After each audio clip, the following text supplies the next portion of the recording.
మళ్ళీ రీడ్ చేయి ఒకసారి. చేతిలో ఉన్న పక్షి చెట్టు మీద 10 పక్షుల కంటే మెరుగైనది.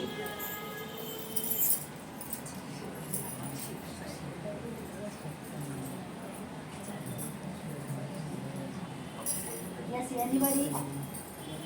Nobody? Okay.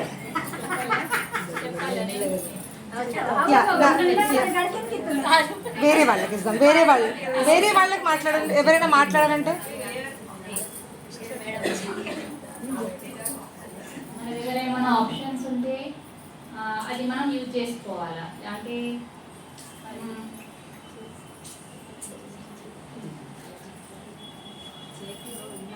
ఏదైనా ప్రాబ్లం సాల్వ్ చేసుకోవడానికి మనం ఏదైనా మంచి ఆలోచన చేసుకోవాలా. అయ్యో ఇట్లా ఆలోచన అయితలేదు అని అనుకోకూడదు అన్నట్టు. ఓకే, ఎవరికైనా యాడ్ చేయాలని ఉందా? Yes please. మన దగ్గర ఒక వస్తువు ఉన్నది, వేరే వాళ్ళ దగ్గర 4-5 ఉంటాయి. మన దగ్గర ఒకటి ఉన్నది, వేరే వాళ్ళ దగ్గర 4-5 ఉంది. మనం వాటిని చూసి మనం ఏమనుకుంటాం, అయ్యో అది నా దగ్గర లేదు, అది నాకు కావాలి అనుకుంటాం. అట్లా కాకుండా మన దగ్గర ఉన్న దాంట్లో మనం చూసుకోవాలి.